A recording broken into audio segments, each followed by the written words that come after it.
What's up, guys? I'm here in the new house. Yes. Where's Shondo? All right, what do I got in here? Let's go find out. Here we are in the garage, and we need to fix some inner tubes because I got flat inner tubes. I got a flat tire. I have taken this off multiple times to repair it and failed over and over and over again. I don't know, I think part of the problem is patch kit. I wasn't using one of these great, awesome touring patch kits here from Rema Tip Top. I've been using this Park Tool patch kit. I don't know if you can see the bubbles coming up out of the patch, but it's leaking on both sides. And that's the Park patches. They just don't stick as well.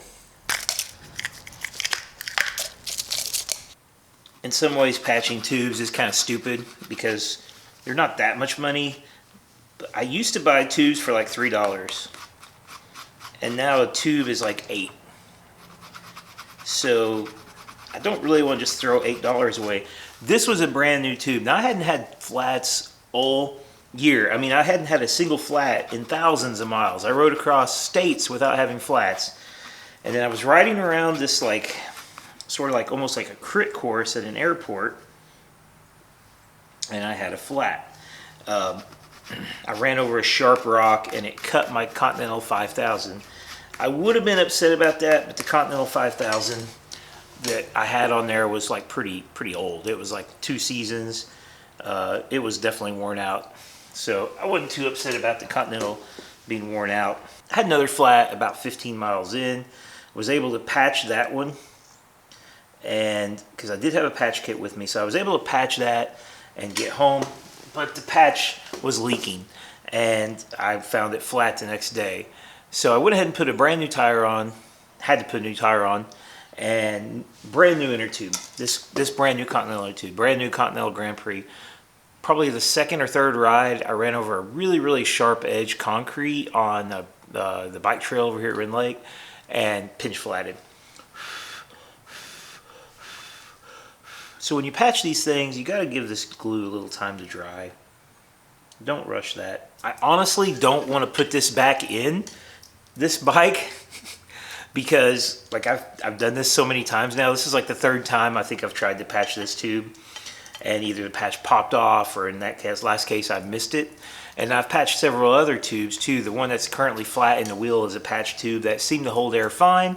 Aired it up, it held air, and then I went back and checked it the next day and it was flat. So maybe I need to quit patching tubes. You ever noticed how it's a little bit easier maybe to change a flat? Like in the middle of a ride, like it's really hard when the tire is at home, and then in the middle of a ride you can change it. I think I know why that is. It's happened to me recently, and I've had a lot of trouble. I couldn't even get this tire off the rim a second ago, but in the middle of a ride the other day when I had that flat, I didn't really have that much trouble getting this tire off.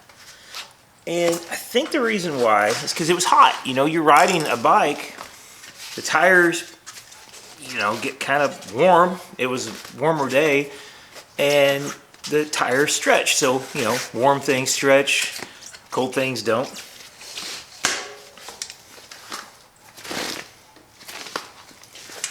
So if you have a tire that's hard to get on and off, leave it in the sun for a while. Let it warm up if you can. Heat it with a hot blow dryer. If you're having a hard time getting it on, you could try putting it in clothes dryer, warming it up. I've done that before and it worked really well. So this has been sitting in the sun now. You can just feel how much more supple the rubber is. Like it's just, you know, it's just nowhere near as stiff as it was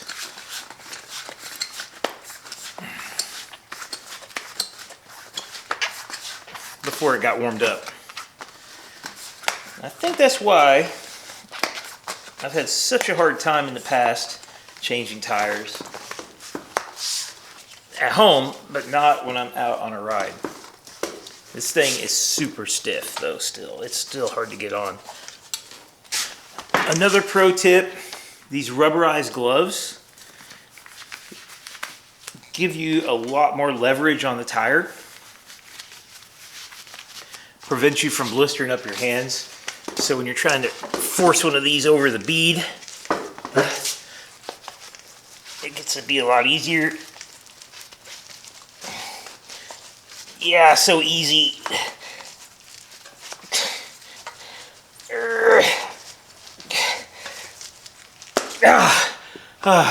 That sound of the tire popping on is one of the most wonderful sounds when you're struggling to get a tire on and it finally pops on. All right. Moment of truth.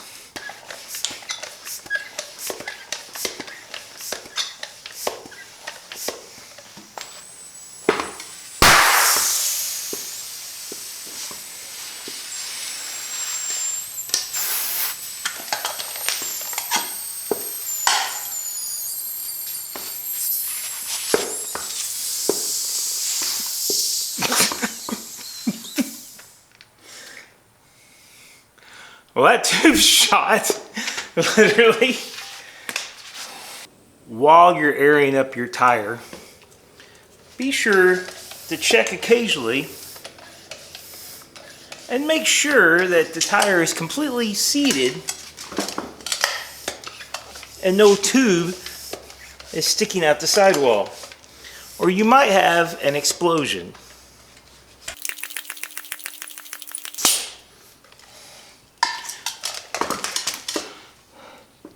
I don't ever want to take this tire off again.